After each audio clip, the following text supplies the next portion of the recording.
जो लोग भी एनीमे को बच्चों का कार्टून समझते हैं वो वीडियो पूरी देखना, क्योंकि आज तुम्हारे मन से वहम निकाल दूंगा कि एनीमे बच्चों का कार्टून है। आज मैं तुम्हें दिखाने वाला एनीमे के कुछ ऐसे ब्रूटल डेथ्स और टॉर्चर जिनके सामने एनिमल और मार्को जैसी मूवीज बच्चों का खेल लगती है। और तुम्हारा भी कोई ऐसा दोस्त है जो एनीमे को बच्चों का कार्टून बोलाता है तो उसके पास ये वीडियो भेज दो। तो चलो शुरू करते हैं। तो नंबर 5 पे काकाशी इन गेंजुस। जिन्होंने भी नारुतो देखा उन्हें पता है कि थर्ड होकागे के डेथ के बाद इताची विलेज में आया था।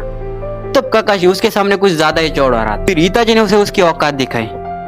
इताची ने लगभग काकाशी को 72 घंटे गेंजुसु में रखा था, और बस ना गेंजुसु में रखा था, उससे 72 घंटे टॉर्चर भी किया था।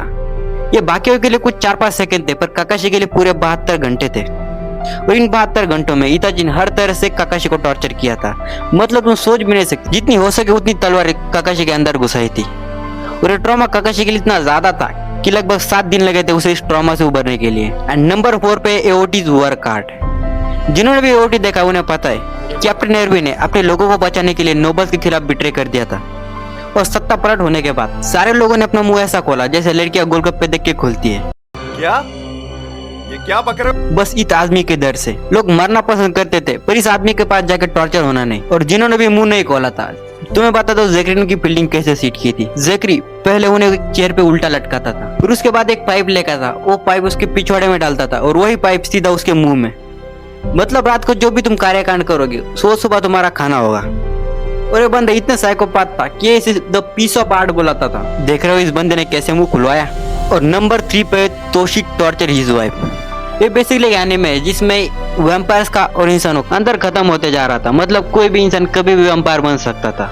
जो एक कैरेक्टर है तोशी, एक दिन उसकी वाइफ सीधा वैम्पायर बनती है। जब इसकी वाइफ वैम्पायर बनती है तो ये साला सीधा साइकोपाथ ही बन जाता है। मतलब एक दिन इसकी वाइफ को बांध देता है और उसके ऊपर एक्सपेरिमेंट करना शुरू कर देता है। ये ब्लेड से उसके वाइफ के ऊपर कट लगाने शुरू कर देता है। वो एक वैम्पायर थी इसलिए उसके घाव भर रहे थे, पर उसको पेन अभी भी फील हो रहा था। पर ये बंदा यही नहीं रुकता, ये अलग अलग पेस्टिसाइड उसके अंदर इंजेक्ट करता है। और उसके बाद भी ये उसके हाथ काटता है, पैर काटता है और बॉडी पे हर एक जगह कट लगाना शुरू कर देता है। फिर ये बंदा उसके कान में एक ड्रिलिंग मशीन डाल के उसके ब्रेन को ड्रिल करना शुरू कर देता है। पर इससे एक गलती हो गई यार, अगर उसके ब्रेन को ड्रिल करना था तो उसके घुटने में करता ना, क्योंकि उसका दिमाग घुटने में ही था लगभग। सॉरी कुछ ज्यादा ही डार्क हो गया। और ये बंदा यही नहीं रुकता, एक बड़ी सी लकड़ी की कील लेता है और उसके सीधा छाती में ठोक देता है। और उसकी चीखें सुन के तुम यहाँ पे पेन फील कर सकते हो। और नंबर 2 पे रीज़ेरो रैबिट डेथ सीन। इसे तुम टॉर्चर नहीं पर काफी ज्यादा गंदी मौत कह सकते हो।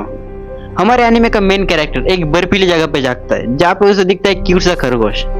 पर हमारे मेन कैरेक्टर को हमारी तरह आदत होती है हर जगह उंगली करने की। जैसे वो खरगोश को उंगली दिखाता है तभी खरगोश कहता है उंगली दिखाता है मादारा उच्चा।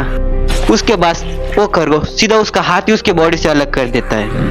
और तभी वह देखते ही देखे उसी के जैसे क्यूट से काफी ज्यादा खरगोश आ जाते हैं।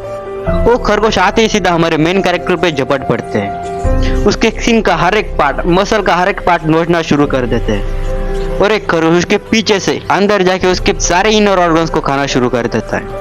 मतलब उसकी लीवर, इंटेस्टाइन, हार्ट, सब कुछ। और इतना ज्यादा ब्रूटल है कि तुम सोच भी नहीं सकते। मैं तो बस इतना कहता हूँ कि भगवान ऐसी मौत हर दुश्मन को दे। Just jokes apart. और अभी भी हमारा मेन कैरेक्टर मरा नहीं होता। वो जब एक रैबिट उसने स्नल के थ्रू ब्रेन तक पहुंचता है, उसके ब्रेन को लगभग आधा खाता है, तब जाके उसकी डेथ होती है। वो इतना ज्यादा ब्रूटल था कि जब मैंने सीन देखा था तो मेरे होश उड़ गए थे। और फाइनली नंबर 1 पे the Griffin torture. Anime history में इससे ज्यादा ब्रूटल टॉर्चर कोई हो ही नहीं सकता। एक दिन किंग ग्रिफिन को अपनी बेटी प्रिंसेस कार्लोट के साथ योगा करते हुए पकड़ लेते बिना कपड़ों के। तब शुरू होता है एनीमे हिस्ट्री का सबसे ज्यादा ब्रूटल टॉर्चर। पहले तो उससे चेन से बांधा जाता है, फिर उसके बाद लोहे की पतली पतली कीलें लेके उसके अंदर घुसाई जाती है ताकि वो मरे ना, पर दर्द पूरा हो। उसके बाद उसके मुंह से उसकी जीभ निकाल ली जाती है ताकि उसे दर्द हो पर वो चिल्ला ना पाए। उसके बाद उसकी उंगलियों से सारे नाखून निकाल लिए जाते हैं। और उसके बाद उसके साथ यौन शोषण होता है। सॉरी ये गलती से पाकिस्तान की जेल की स्क्रिप्ट पढ़ ली। मुझे क्यों तोड़ा? उसके बाद उसके लिम्स के टेंडन को निकाला गया ताकि वो दर्द में तड़पे पर अपनी बॉडी को हिला ना पाए। उसके बाद उसके बॉडी से सारी स्किन निकाली गई, खास करके उसके चेहरे की। और बस इतना ही नहीं, उसके बाद उसे नमक के उबलते हुए पानी में डाला गया। गर्म किए हुए लोहे के सरिये को उसके बॉडी में घुसाया गया, उसके बॉडी को उससे जलाया गया। और ये टॉर्चर पूरा 1 साल चला। और उसके चेहरे की हालत इतनी बुरी कर दी थी कि बर्दक जैसे इरिटेड आने में भी उसका चेहरा नहीं दिखाया गया। यह थी गॉड जैसा वॉरियर जिसने हजारों लड़ाइयां लड़ी, कितने सारे लोगों को मारा, वो भी उसके चेहरे को देखकर रो पड़ा था। मतलब तुम सोच सकते हो इसकी कितनी बुरी हालत की होगी।